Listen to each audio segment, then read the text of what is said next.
já vai dar um choque nesse crente, vai dizer para ele ou para ela: se ajeita. Calma que eu não contei até 3 ainda. 1, 2, 3, vai! Se ajeita nessa cadeira, murcha a barriga, estufa o peito, levanta a cabeça, se posiciona. Pega na mão de um crente aí, diga para ele ou para ela: escolhe um lado. Escolhe um lado. Irmã, não é rivalidade, não, é posicionamento. Mostre de que lado você está.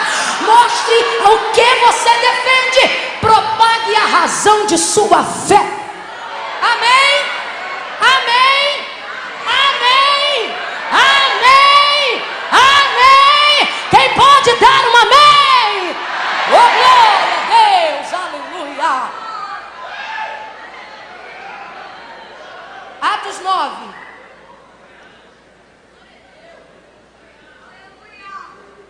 Só o Senhor é Deus. Não há Salvador fora dele. Só o Senhor é Deus. Nós chamamos Jesus, nós chamamos. Nós chamamos ainda antes que houvesse dia, ele já existia. E não há quem possa fazer escapar das suas mãos. Operando ele, quem impedirá? Oh, aleluia. Aleluia. Atos 9, quem achou, diga amém. Diz assim o texto sagrado: e Saulo, respirando ainda ameaças e mortes contra os discípulos do Senhor, dirigiu-se ao sumo sacerdote e pediu-lhe cartas para as sinagogas de Damasco, a fim de que se encontrasse alguns daquela seita, quer homens ou quer mulheres, os conduzissem presos a Jerusalém. E aproximando-se ele de Damasco na sua viagem, subitamente foi cercado por um resplendor de luz do céu, e caindo por terra ouvia uma voz que lhe dizia: Saulo, Saulo, por que me persegues? E ele disse: quem és, Senhor? E respondeu o Senhor: eu sou Jesus, a quem tu persegues. Agora levanta-te e entra na cidade, e lá te será dito o que te convém fazer. E os homens que iam com ele pararam espantados, ouvindo uma voz, mas não vendo ninguém. E Saulo levantou-se da terra, e abrindo os olhos não via coisa alguma, e guiando-o pela mão, o conduziram para Damasco. Complete para mim, por favor. E guiando-o pela mão, o conduziram para... E guiando-o pela mão, o conduziram para...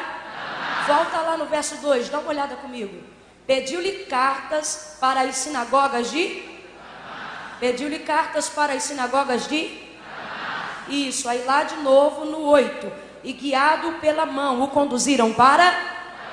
Olhe para a pessoa que está ao seu lado e diga: aonde você quer chegar? Diga amém por essa palavra.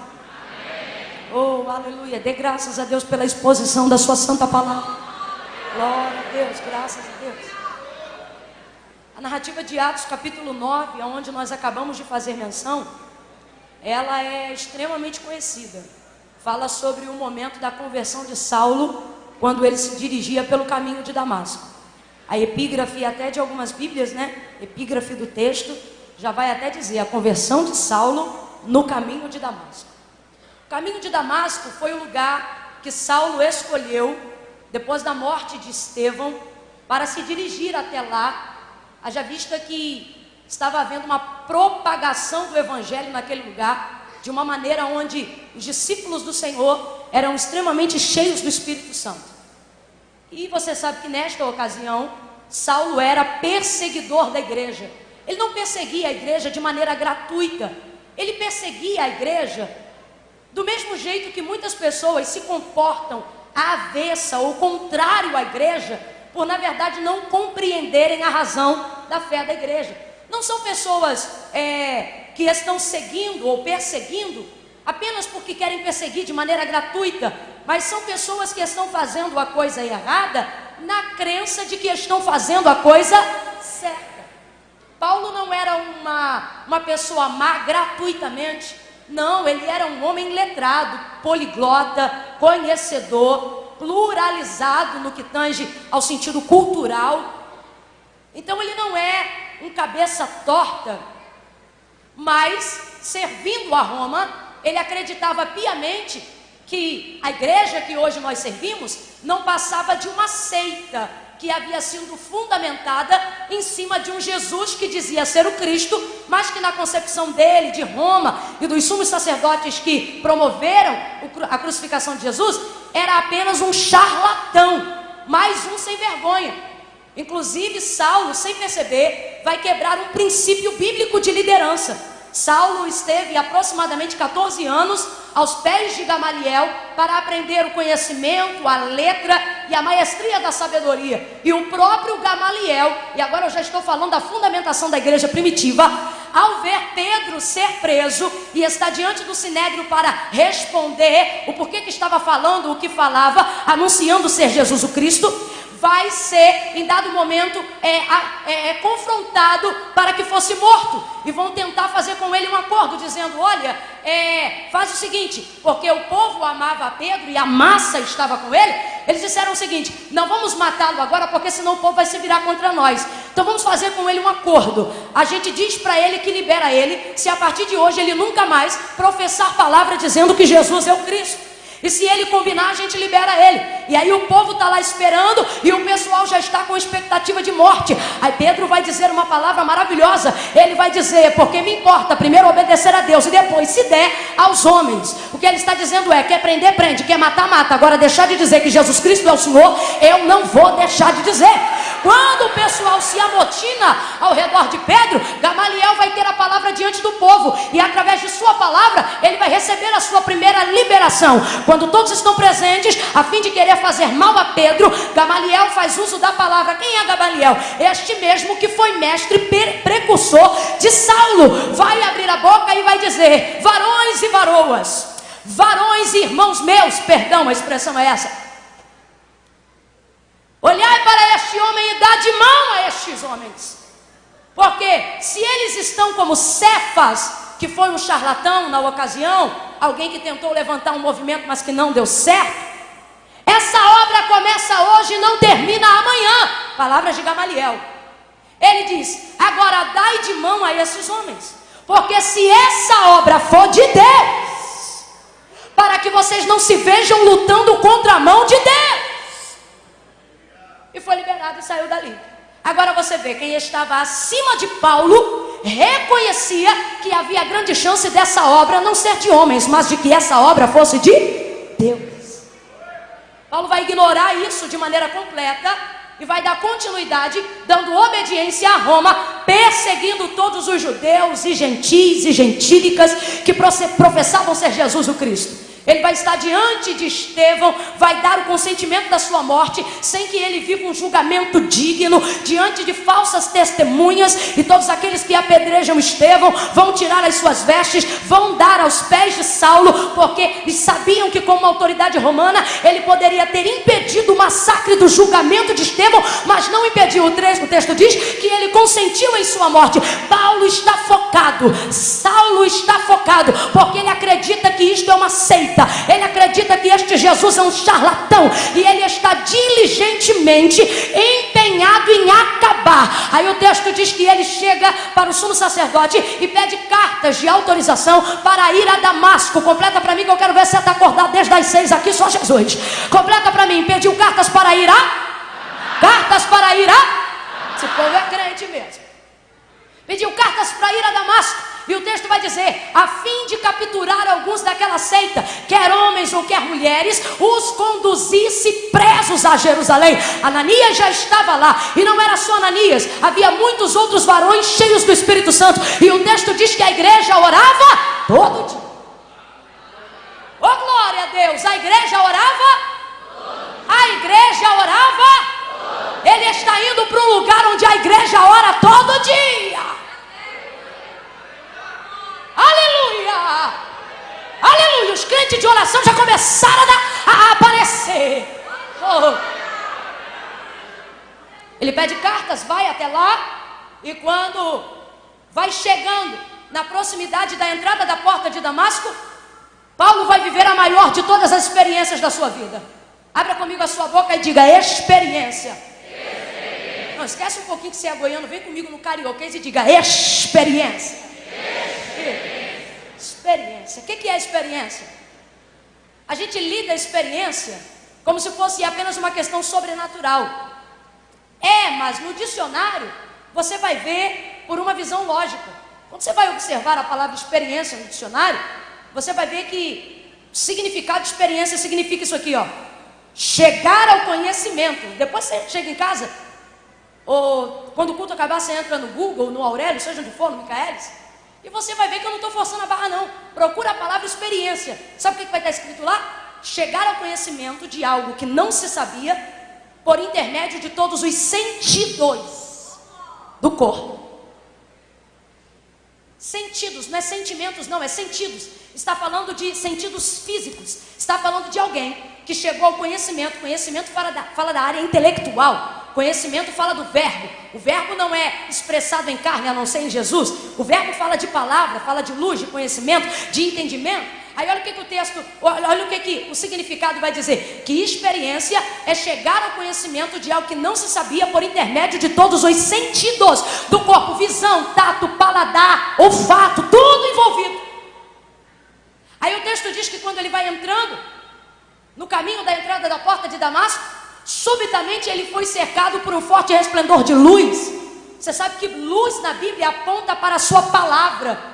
O salmista vai salmodiar e ele vai dizer: como purificará o jovem o seu caminho? Observando segundo a sua palavra. Lâmpada para os meus pés e luz para o meu caminho é a tua palavra. A lâmpada fala de juízo, a lâmpada fala de entendimento. Quem tem uma lamparina acesa tem o juízo, tem entendimento. O próprio João, no seu livro, vai abrir o capítulo 1 e ele não vai falar sobre o nome da mãe de Jesus, do pai de Jesus, do lugar em que ele nasceu, não. Ele vai direto na intenção da manifestação do Filho de Deus. E ele diz assim: no princípio era o verbo. Olha, o verbo é a palavra. No princípio era o verbo estava com Deus e o verbo era Deus. Nele estava a vida e a vida era a luz dos homens. Por que ele está falando luz? Porque ele está dizendo que a manifestação de Jesus entre nós vai se dar por intermédio da sua palavra. Por isso que o texto diz que o verbo se fez carne e habitou entre os homens, e vimos a sua glória como a glória do unigênito do Pai, cheio de graça, justiça e verdade. É por isso que nós precisamos entender que só se chega ao conhecimento pleno de quem é Jesus observando segundo a sua palavra. Por isso que ele mesmo vai dizer: conhecereis a verdade e a verdade vos libertará. Essa é a única verdade que liberta. Essa liberdade e essa libertação só pode chegar pelo entendimento da palavra. Então eu quero que você entenda isso, que a manifestação de Jesus é em luz. Hoje eu poderia aqui dizer que ele se manifesta de muitas maneiras. Ele se manifesta no fogo, ele se manifesta na água, ele se manifesta nos ares, ele se manifesta na terra. Mas quando ele quer fazer o homem viver uma experiência com ele, íntima, profunda, ele faz com que esta pessoa tenha com ele um encontro através da sua palavra. Ministérios sustentáveis não ficam de pé sem a palavra. É modinha, levanta hoje e cai amanhã. Se você não embasar a sua vida na palavra, suas composições na palavra, suas orações na palavra, seu namoro na palavra, seu casamento na palavra, tudo que o Senhor tem te dado na palavra será passageiro, porque tudo passa, tudo é passageiro, mas a palavra do Senhor permanece para sempre.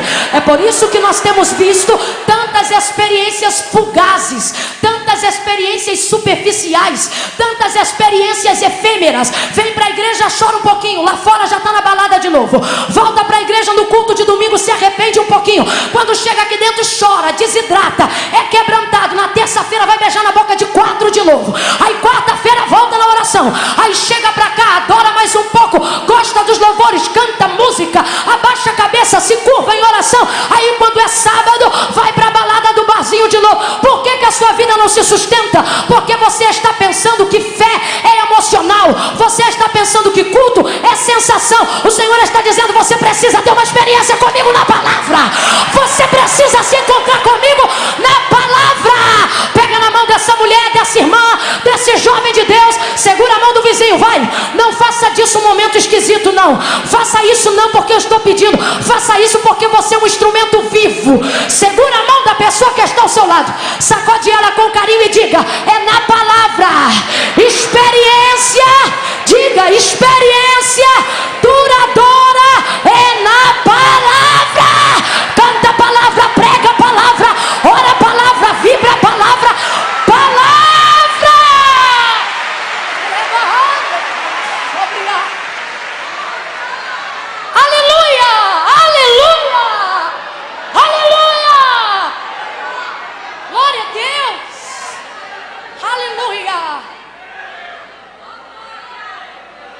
O texto diz que ele chega em Damasco. Olha para cá.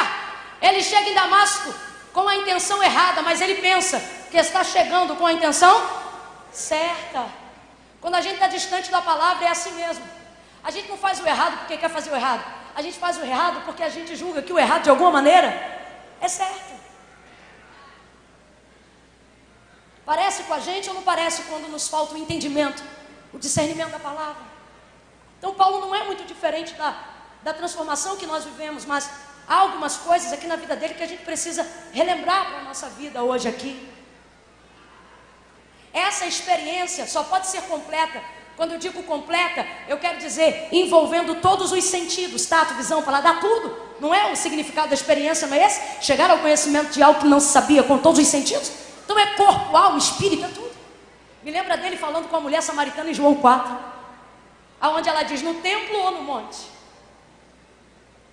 Porque ela pensa que só se pode viver uma experiência no templo ou no monte. Só que ela está em situação difícil, porque samaritano não fala com judeu. Aí Jesus diz assim para ela, tu sabes que a salvação vem dos judeus. Ou seja, o que ele está dizendo é o seguinte, se tu fosse entregar uma oferta para a expiação desse pecado que você acabou de confessar, do marido que você está, mas não é teu, tinha que ser no templo, para ser legítima a credibilidade da sua oferta e o perdão, por intermédio de um sacerdote de verdade. Então o que ele está dizendo é o seguinte, se fosse para ser aceito o teu perdão, tinha que ser no templo, mas lá tu não entra.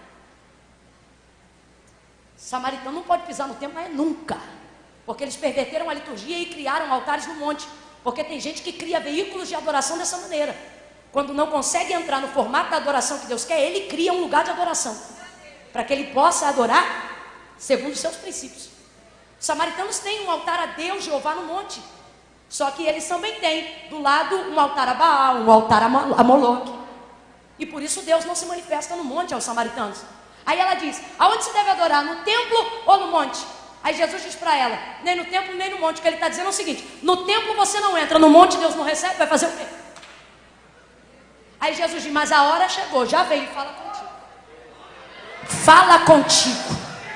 Fala contigo. Eu estou fazendo você chegar ao conhecimento de coisas que você não sabia pelo poder da comunicação, da fala, da palavra. A hora chegou, já vem e fala contigo, em que os verdadeiros adoradores não adorarão apenas no templo ou sequer no monte, mas adorarão ao Pai em espírito e em verdade. O que ele está dizendo é, você não precisa esperar a oportunidade para entrar no monte, e nem precisa fazer no templo, e nem precisa fazer um altar no monte. Eu sou o altar, eu sou o cordeiro, eu tenho sangue, e eu libero perdão sobre a sua vida agora.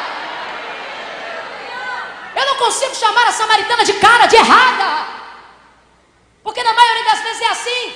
A gente faz as coisas erradas acreditando que estamos fazendo a coisa certa. Por que algumas pessoas aproveitam o sexo antes do casamento? Porque elas acreditam que é uma maneira de conhecer e de saber se o próximo que vai vir casar é o melhor, é o pior, se é desse jeito ou não é. Mas na verdade este é o jeito errado. Eu, por exemplo, vou dar um exemplo de minha própria vida. Não que eu seja um grande exemplo, mas é um testemunho. Eu comecei a namorar meu esposo aos 16 anos. E nunca havia namorado ninguém antes dele. Beijei a boca dele, nunca mais beijei nenhuma. E você diz, irmã Camila, você não sente falta de quê? Se nele eu tenho tudo que gosto, tudo que preciso, tudo que quero.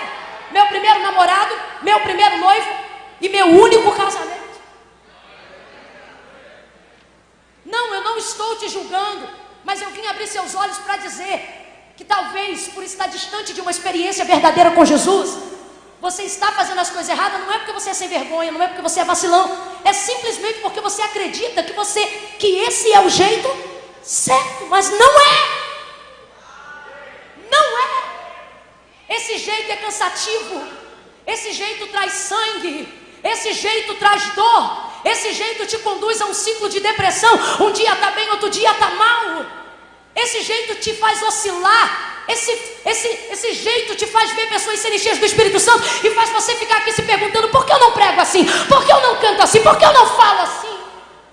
Esse jeito te frustra e o Senhor está dizendo, venha viver uma experiência comigo hoje.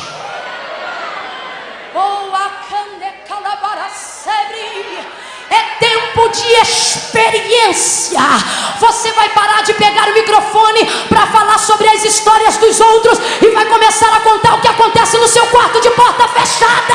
É um tempo de experiência. Levante a mão e diga para Jesus que você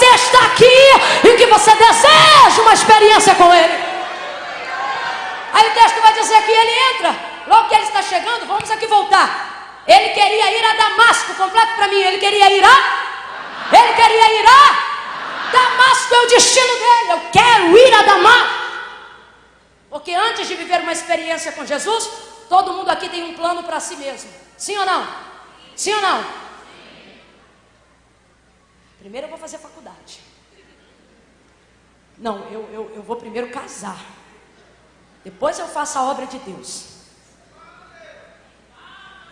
Quando não, a gente diz assim, pastor, eu vou ter que ficar uns 15 dias fora, porque eu tenho que fazer um curso. Aí não dá para eu vir, eu vou passar numa prova do concurso. Eu tenho que ficar, mas na ceia também, na ceia também. Aí fica fora quase um mês da igreja para passar no concurso. Aí não passa, vem fazer campanha na igreja. Eu acho mó barato. Por quê? Porque você acha que seus planos são melhores sem a inclusão de Jesus. Você pensa, Jesus vai tomar meu tempo, Jesus vai atrapalhar minhas horas, Jesus vai escolher a boca que eu beijo, e você não quer a intervenção de Jesus.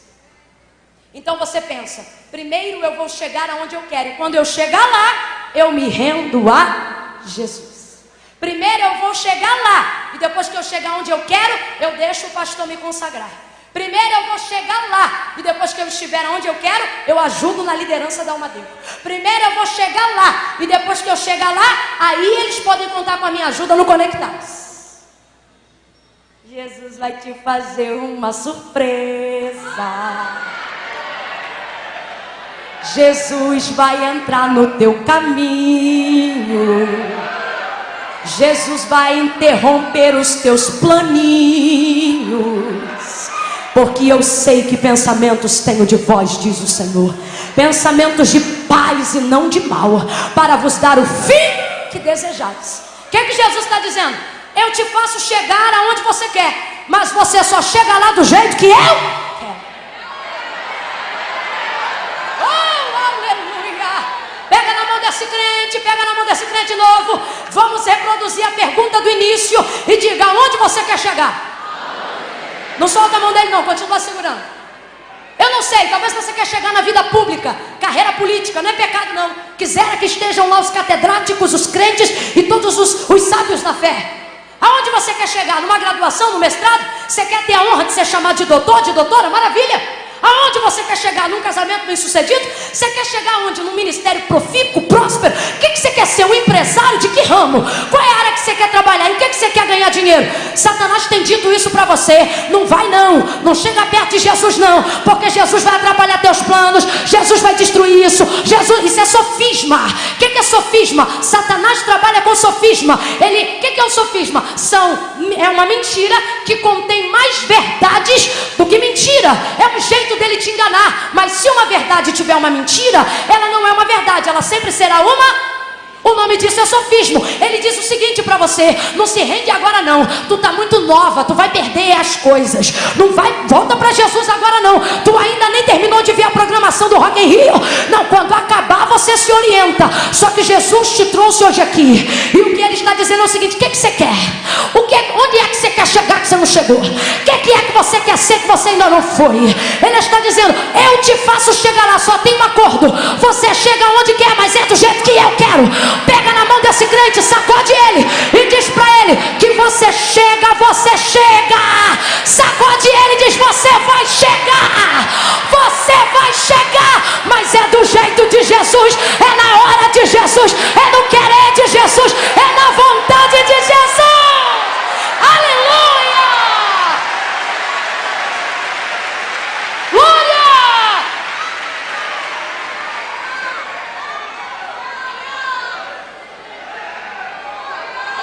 O texto diz que cercado pelo resplendor de luz do céu, ele vai viver essa experiência. Eu quero profetizar que seu encontro com Jesus vai te dar a experiência de ver alguns planos seus sendo interrompidos, não para serem sepultados, mas para serem melhorados por Jesus. Não, você ouviu? Eu vou falar de novo. Eu estou declarando pela palavra de Deus, na autoridade do nome de Jesus, que o seu encontro com Ele vai ser para interromper alguns planos seus, não para sepultá-los, mas para melhorar.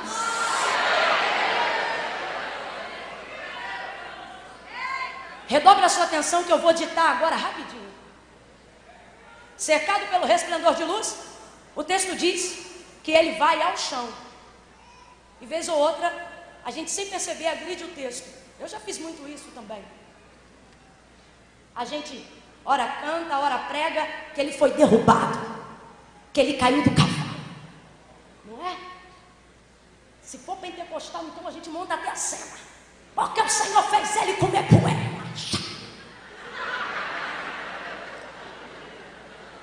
Aí você diz, irmã Camila, mas não pode conjecturar? Pode, mas é perigoso. Porque tem conjectura lógica e tem conjectura que dá margem à imaginação. A gente diz que caiu do cavalo, no texto não diz nem que ele está sentado no cavalo. A gente diz que ele foi derrubado, no texto está claro que ninguém o jogou. Vamos falar então do jeito que está escrito? O que está escrito é que ao ser cercado pelo forte resplendor de luz, e deixe-me aqui abrir um adendo, cercado, porque quando Jesus vem para ter um encontro, ele não deixa brecha. Tem gente que pensa que encontrar-se com Jesus é escolher apenas entre dois caminhos, depende, porque quando a igreja ora para Jesus escolher você, você pode estar numa encruzilhada de 4 retas. E você pensar, eu vou por aqui, eu vou por ali, aonde eu vou para me desviar de Jesus? Só que quando você olha para frente, você vê que Jesus está nas 4. Não, você não entendeu não, mas vai entender na vida. Cercado. Quando ele foi cercado por esse forte resplendor de luz, o texto diz que ele veio ao chão. Quem disse que ele foi derrubado? Que mania é essa? Não se pode pregar no mesmo texto experiência com Jesus e violência. Não se pode pregar no mesmo texto experiência com Jesus e forçação.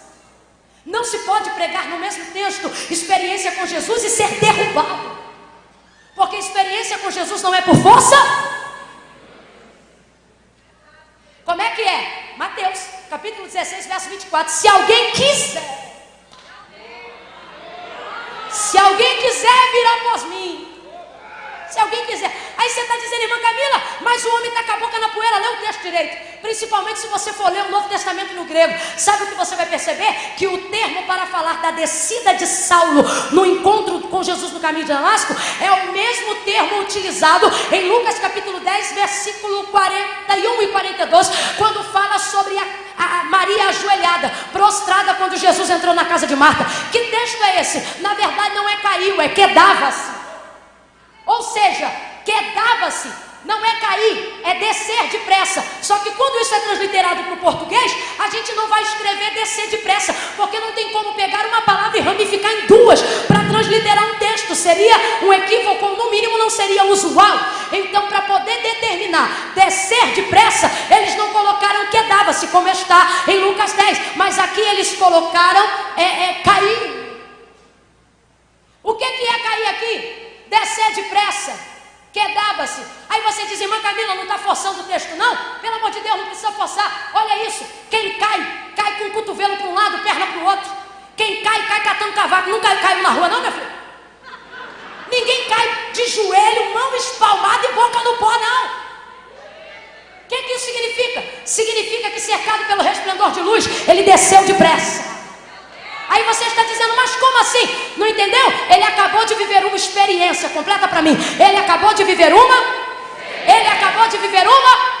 E o que é uma experiência? Chegar ao conhecimento de algo que eu não sabia por intermédio de todos os sentidos. O que eu estou dizendo? Eu estou dizendo que a pele dele sentiu, que o olho dele sentiu, que a língua dele sentiu, que o nariz dele sentiu, que o ouvido dele sentiu, que as pernas dele sentiu e não aguentaram. Você está me entendendo? Foi uma experiência. O que significa?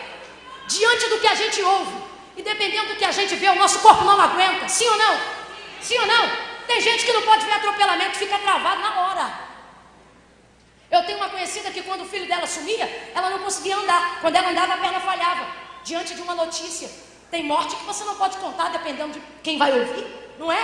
Por quê? Porque dependendo do que a gente vê e dependendo do que a gente ouve, o nosso corpo sente. Aí você diz, irmã Camila, por que às vezes eu venho ao culto e não sinto nada? Porque você está aqui com o corpo, mas não sensibilizou ele para sentir. Você não está atento ao que ouve, ao que vê. Então veja, Saulo não desceu porque foi derrubado. Escuta, Saulo desceu porque diante do que ele sentiu, diante do que ele não resistiu. Aí você diz assim, Mãe Camila, mas será? Que mané será? Por muito menos o Cristo encarnado não aparece em luz na igreja e já tem uns arrebatados que a gente tem que enfiar. Eu me lembro, nos tempos da Assembleia de Deus, depois da vigília, tinha que levar o jovem carregado na descida do monte e enfiar na cama, que nem fosse um pacote de morto. Não aguentava o peso da glória, sim ou não? Quem é desse tempo? Para de fingir que não é. Diante do que ele sentiu, ele não resistiu e desceu, caiu, quedou-se, mão espalmada, joelho no chão e boca nu, posição de rendido.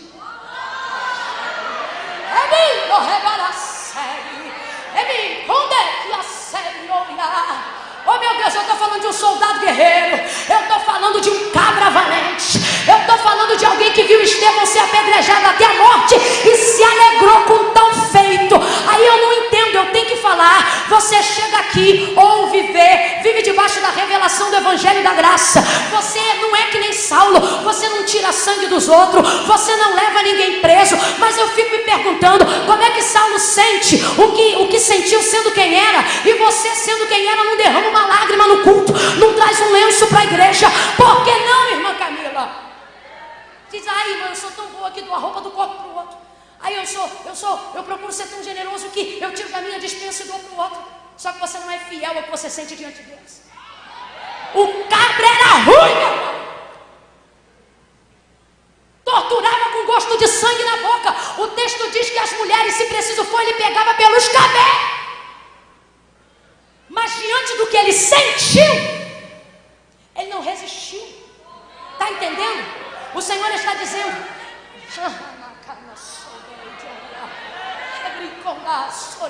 eu vou entregar sem arrumar a boca. O Senhor está dizendo, como é que você ouve? E mais do que isso, você sente. E como é que sentindo você não se rende? Como é que sentindo você não desce? Você se arrepia enquanto alguém canta, você se treme enquanto alguém prega, teu coração queima quando o ministério de louvor adora. Quando um crente bate a mão em você, você sente fogo queimando por dentro, mas não sai do lugar, fica duro igual um pau. Pois eu declaro que hoje, na autoridade do poder da palavra de Deus, em nome de Jesus, você não vai resistir. Você não vai resistir. Sinta! Sinta! Sinta!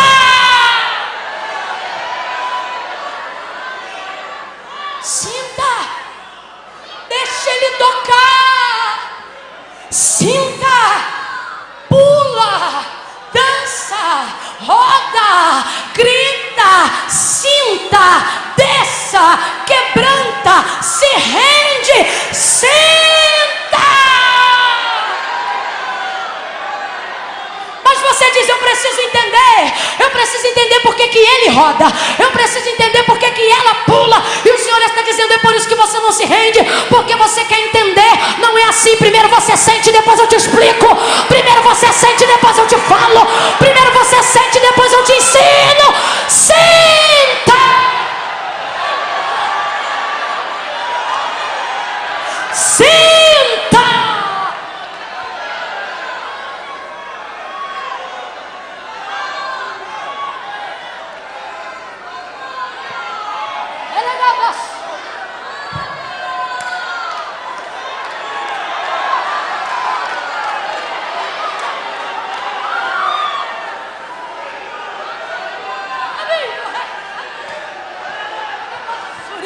A bola de fogo do batismo do Espírito, a pomba do Espírito Santo já está sobre a tua cabeça. Mas você quer falar as línguas que eu falo, você quer falar as línguas que ele fala, você quer discernir as línguas antes. O Senhor está dizendo, abre a tua boca e deixa a língua pipocar do jeito dela.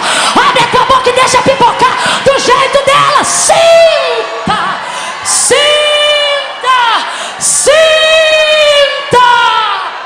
sinta, sinta.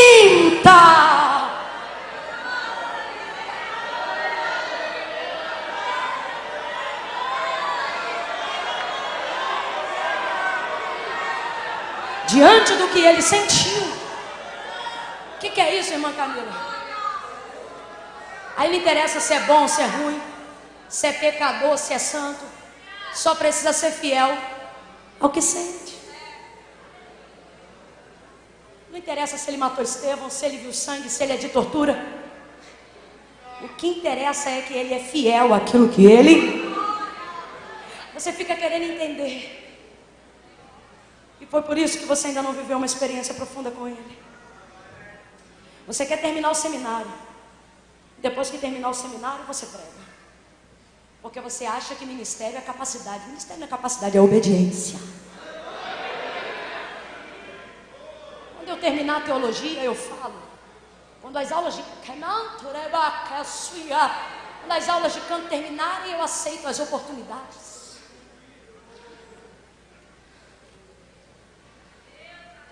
A Senhora está dizendo: eu não quero que você viva só do que ouve.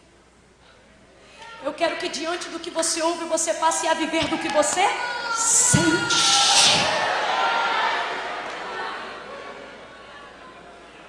Aí tu vê, camarada raçudo, cabra bravo que nem ele, me cai de joelho, mão espalmada, posição de rendido, pastor. E a primeira palavra que sai de sua boca é: quem és, Senhor? Só que fala do que é uma conversão. Ele sabe que é Jesus que está diante dele, igreja? Sabe? Não, não sabe. Para ele Jesus é um charlatão, sim ou não? Aí ele pergunta: quem és, Senhor? Então ele não sabe que é Jesus que está falando com ele, ok? Por isso ele pergunta: quem és, Senhor? Agora o que ele ensina para mim e para você? A mesma coisa que o ladrão do Calvário nos ensinou. O quê? O que ele ensina? Que não precisa saber a cor dos seus olhos, se tem coroa, se a capa é de rei. Jesus está sendo vituperado pelo Império Romano, pelo sistema romano, pelos sumos sacerdotes judeus, crucificado. Ali ele parece um bandido como qualquer outro, golpeado, cheio de hematomas, rosto lavado de sangue, cara inchada, costas abertas. Mas a Bíblia diz que o ladrão olha para ele e diz assim: olha, a 1 milésimo de segundos antes de proferir essa palavra, ele era réu do inferno, aonde o verme não morre e o fogo não apaga. 1 milésimo de segundos ele estava fadado aí para lá. Só que ele olha para Jesus e diz assim: a primeira palavra que sai de sua boca é essa aqui, ó: Senhor. Se possível for, lembra-te de mim quando entrares no teu reino. Senhor. Conversão não é batismo do Espírito Santo, não é manto, não é remanto, não é vigília, não é monte, não é campanha. Conversão é reconhecer o senhorio de Cristo sobre todas as coisas, ainda que você não saiba tudo sobre Ele. Olha, sabe aonde está pautada a conversão de Saulo? Quando diante do que ele sente, ele não resiste, se rende, e ele abre a sua boca para dizer assim: quem és, Senhor? Paulo não recebeu o Senhor quando teve a imposição das mãos de Ananias, não. Paulo não recebeu o Senhor depois que descobriu que era Jesus, não. Paulo recebeu o Senhor quando ele desceu e disse: quem és, Senhor? O que ele está dizendo é o seguinte: eu sou um homem que conheço autoridade, eu sou um homem sujeito à autoridade. Eu vou perguntar de novo: ele sabia que era Jesus? Vamos lá, sem preguiça, ele sabia que era Jesus? Não sabia, mas reconheceu o seu senhorio. O que ele está dizendo? Eu não sei quem é, o que eu sei é o que me basta. E o que é? Eu sei que quem está diante de mim é maior do que eu. Eu sei que quem está diante de mim tem mais autoridade do que eu. Ele diz: quem é, Senhor? Deus está dizendo para alguém: você não precisa conhecer a Bíblia de Gênesis a Apocalipse para viver uma experiência com o Senhor. Você não precisa ganhar todas as notas para viver uma experiência com o Senhor. Você não precisa ser um pregador maravilhoso para viver uma experiência com o Senhor. Você pode ter aceitado Jesus ontem e pode estar vivendo a maior experiência da sua vida hoje. Basta reconhecer que Ele é Senhor. Senhor sobre as suas limitações, Senhor sobre a sua ignorância, Senhor sobre a sua vaidade, Senhor sobre a sua autoridade, Senhor sobre o seu namoro, Senhor sobre o seu casamento, Senhor sobre o seu ministério. Basta reconhecer que Ele é o Senhor.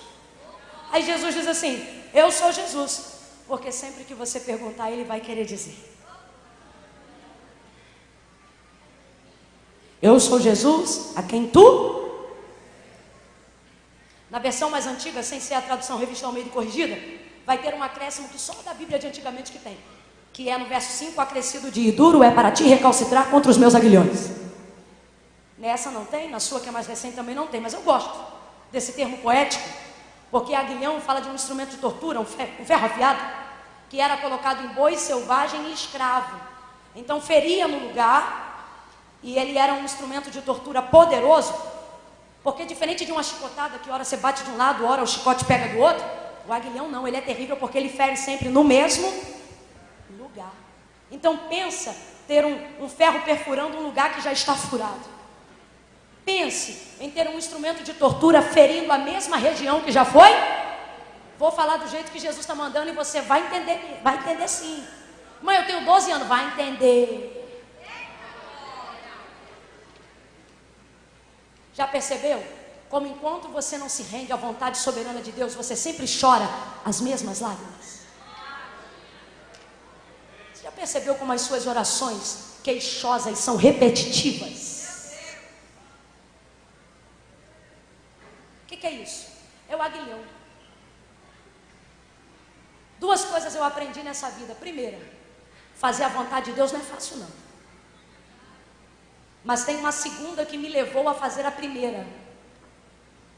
Sabe qual? Descobri que fugir dela dá mais trabalho do que se render a ela. Olhe para cá, você aí da galeria. Jesus te trouxe aqui para te dizer: você tem fugido de mim. Ontem teve convite à salvação, você estava aqui e não veio. Tu se arrepiou e não veio. Tu chorava enquanto Samuel cantava e não veio.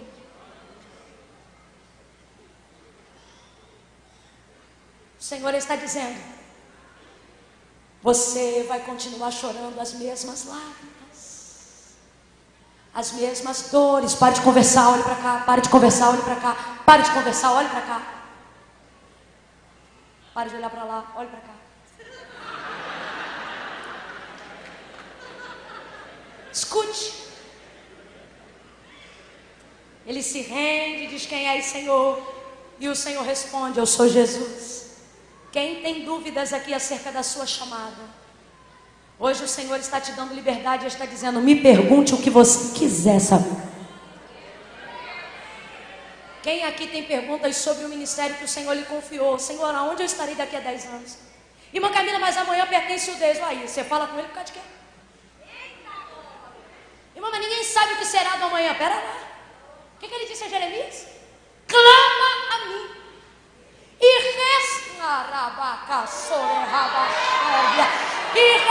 Olhe para essa pessoa que está do seu lado e pergunta para ela: você sabe onde vai estar daqui a 10 anos?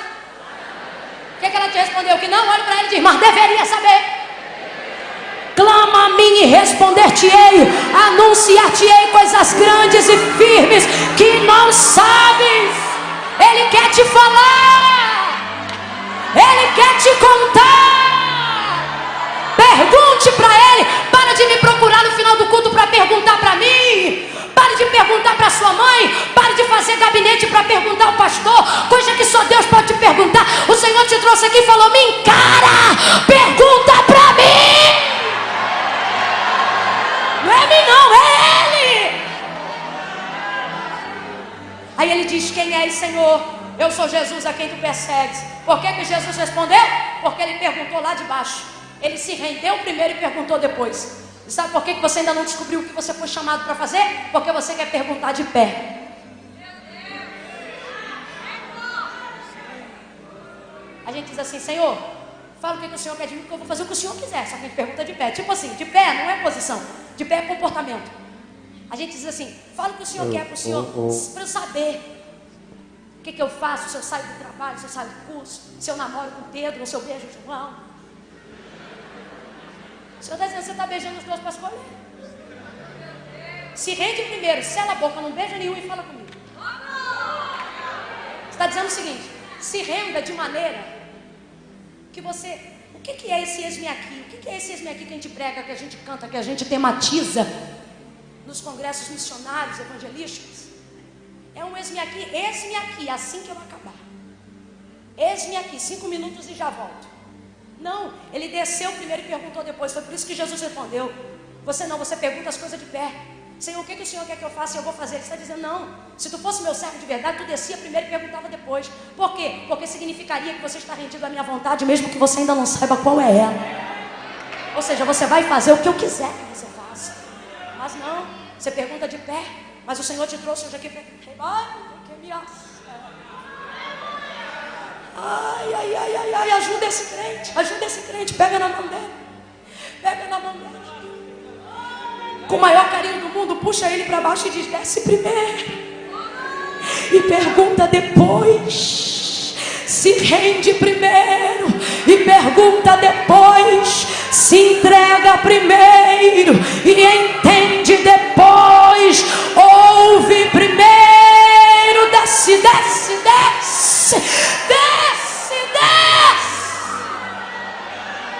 Olhe para cá e eu concluo aqui.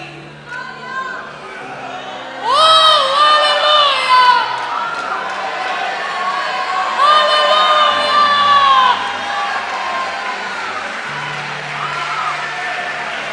Deus está me dando uma visão aqui.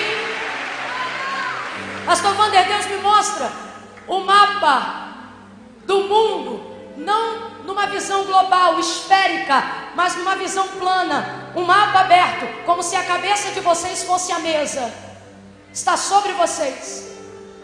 Eu vejo um compasso e uma mão que pega esse compasso e começa a alinhar círculos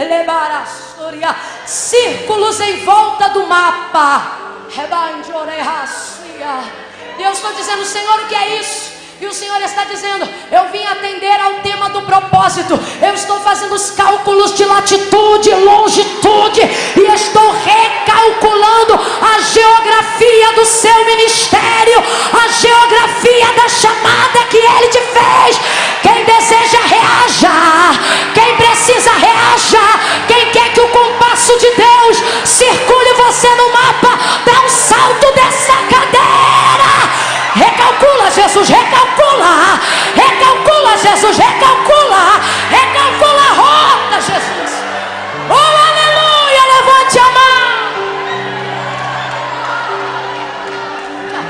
Recalcula. Olhe para cá. Eu vou dizer uma última coisa. E vou pedir ao Anderson para cantar. Só vou te pedir esta última coisa. Ele vai adorar e a gente vai poder viver essa experiência, renovar essa experiência, aprofundar essa experiência. Oh, aleluia! Não fica preocupado com rímel, não. Amanhã a gente bota rímel de novo. Hoje deixa o Espírito Santo lavar teu rosto com lágrimas de arrependimento.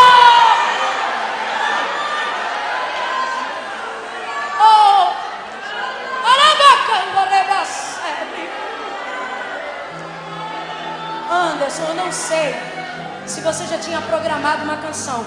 Fica super à vontade, mas no meu coração, Stephanie, beleza?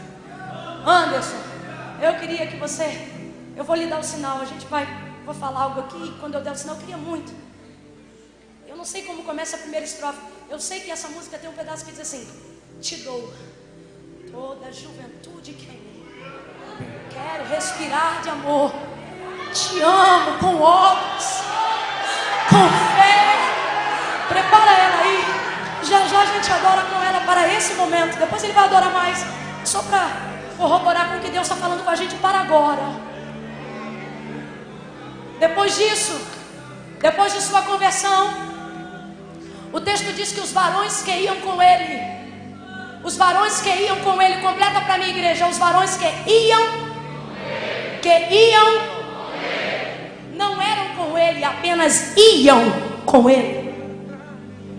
O texto vai dizer que eles ouviram uma voz, mas não viram ninguém. Mas eu preciso ser honesta quanto à pregação da palavra.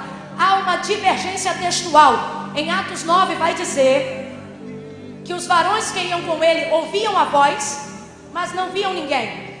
Em Atos mais para frente, o mesmo relato da conversão vai narrar que os varões que iam com ele não ouviram ninguém, mas viram resplendor de luz. Divergiu ou não divergiu a informação? E aí? Problema da divergência. Por quê? Porque está falando sobre os varões que iam com ele. Quem tinha que ver, viu ou não viu? Quem tinha que ouvir, ouviu ou não ouviu? Para quem Jesus apareceu, sentiu ou não sentiu? Recebeu ou não recebeu? Converteu ou não converteu?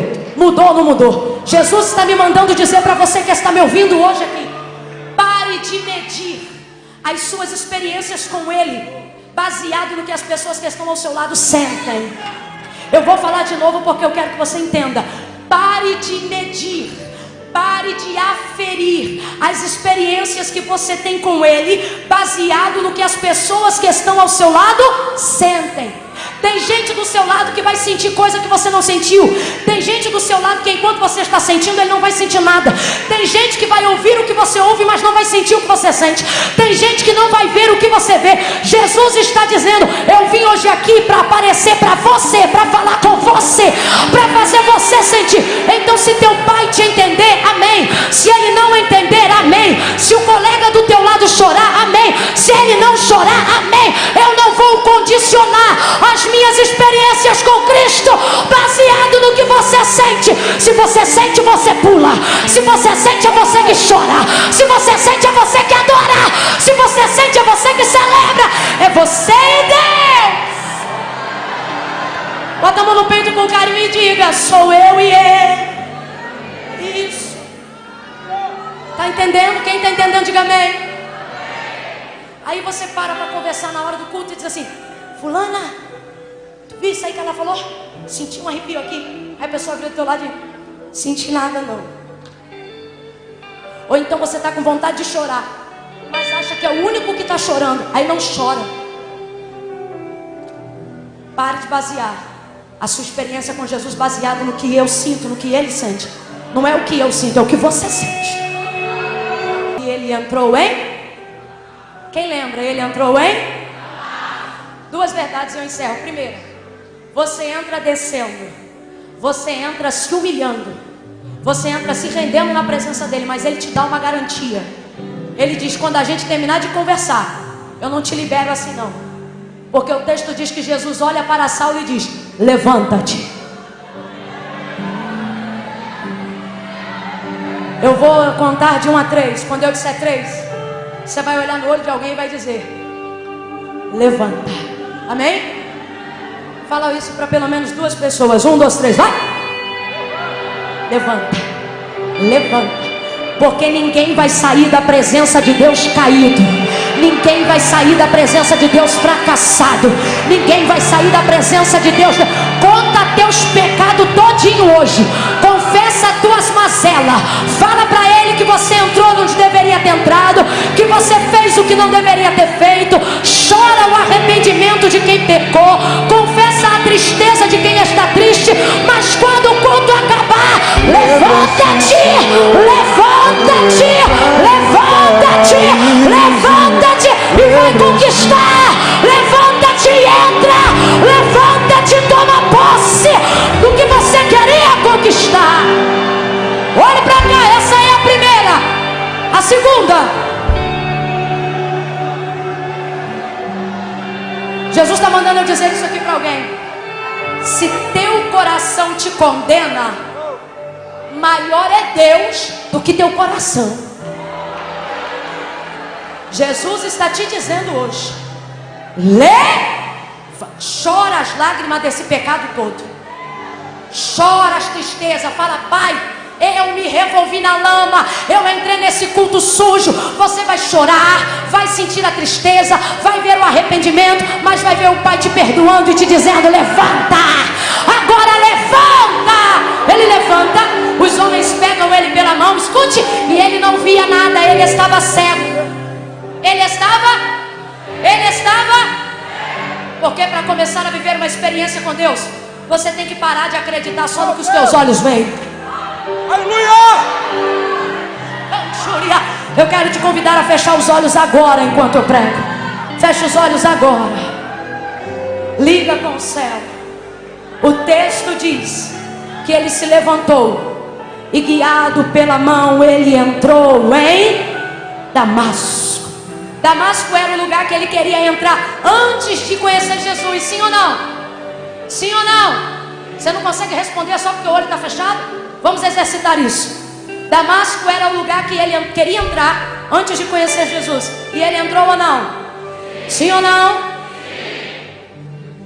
Ele entrou aonde ele queria. O Senhor está dizendo: eu vou te fazer chegar aonde você deseja. Mas a condição que eu quero traçar entre mim e você hoje, entre o Senhor e você hoje, é essa: você chega onde você quer, mas você chega como eu quero. Como é que ele queria chegar lá, pastor Wander? Escorraçando, arrebentando, chutando, pastor Itamar, prendendo. Como é que ele chegou lá? Salvando, curando, orando, sendo batizado com o Espírito Santo. Sabe o que o Senhor está dizendo? Ei, moça, sabe o que o Senhor está dizendo? Não rejeite minha maneira de trabalhar. Eu não estou trabalhando para sepultar seus sonhos. Eu estou trabalhando para te dar um jeito de realizá-los da melhor maneira possível. Eu estou preparando os lugares que você quer chegar, e você vai chegar, mas é do meu jeito.